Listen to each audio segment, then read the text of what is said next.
37 भीलराज गुह। भीलराज गुह गंग के इस प्रदेश पर भीलों का अधिकार था और उनके राज्य का नाम गुह था। एक लोकप्रिय एवं सशक्त शासक होने के साथ ही साथ गुह राम का भक्त भी था। यह ज्ञात होने पर कि राम अपने लघु भ्राता लक्ष्मण और पत्नी सीता के साथ उसके क्षेत्र में आए हुए हैं, वह अपने मंत्रियों तथा परिजनों के साथ उनके स्वागत के लिए पहुंचा। भीलराज गुह को देखकर राम स्वयं आगे बढ़े और उनसे गले मिले। वक्कल धारण किए हुए राम, सीता और लक्ष्मण को देखकर गुह को अत्यंत क्षोभ हुआ।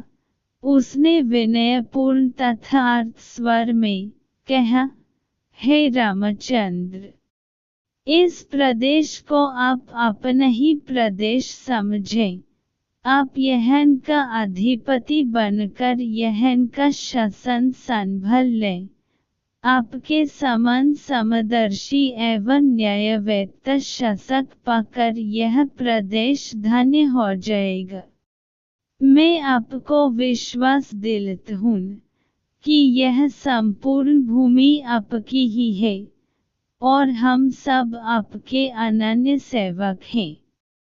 इतना कहकर गुहराज ने अपने साथ लाई हुई सामग्री को राम के समक्ष रख दिया और बोला, है स्वामी, ये भक्ष्य, पेय, लहे तथा स्वादिष्ट फल आपकी सेवा में प्रस्तुत है।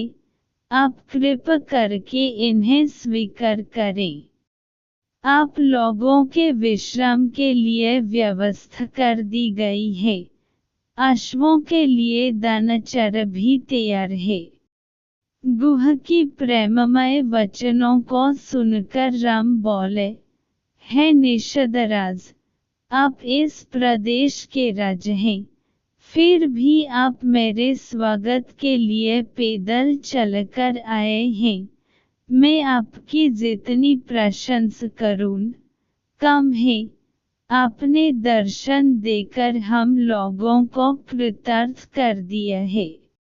इस प्रकार निषदराज की प्रशंसा करते हुए राम उन्हें प्रेमपूर्वक अपने पास बैठ लिया और मधुर वाणी में कहने लगे, भीलराज, आपको सनंद और सकुशल देखकर मुझे अत्यधिक प्रसन्नता हो रही है।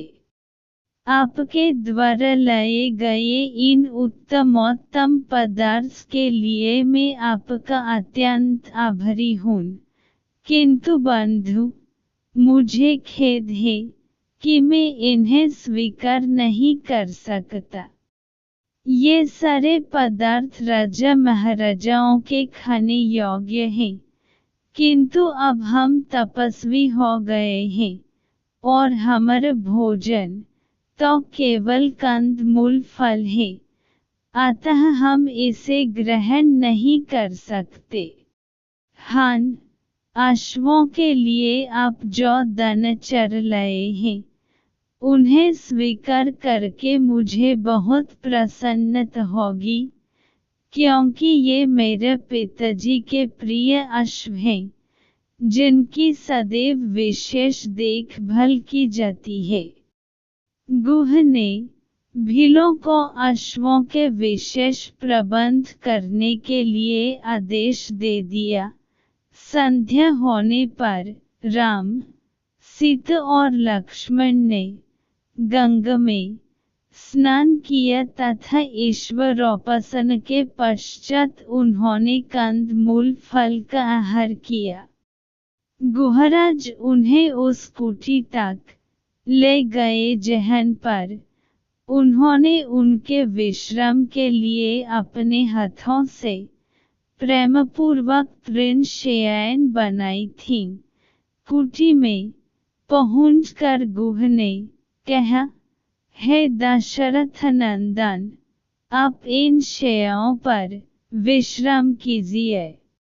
मैं आपका दास हूँ, अतः मैं पूर्ण रात्रि जग कर हिंसक पशुओं से आप लोगों की रक्षा करूँगा। आप हमें सर्वाधिक प्रिय हैं, इसलिए आप लोगों की सुरक्षा के लिए रात भर मेरे ये सभी साथी धनुष बाण लेकर तत्पर रहेंगे।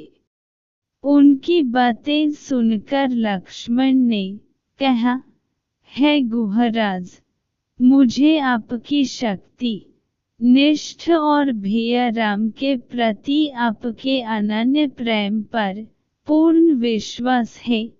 निस्संदेह आपके राज्य में हमें किसी प्रकार की विपत्ति की आशंका नहीं हो सकती, किंतु मैं भैया राम का दास हूँ, अतः मैं इनके बराबर में सो नहीं सकता। मैं भी रात भर आपके साथ पहर देकर अपना कर्तव्य पूरा करूँगा। भीलराज गुह और लक्ष्मण कुटी के बाहर एक शिल पर बैठकर पहरा देते हुए बातें करने लगे। लक्ष्मण ने गुह को अयोध्या में घटित समस्त घटनाओं के विषय में बताया। इस प्रकार वह रात्रि व्यतीत हो गई।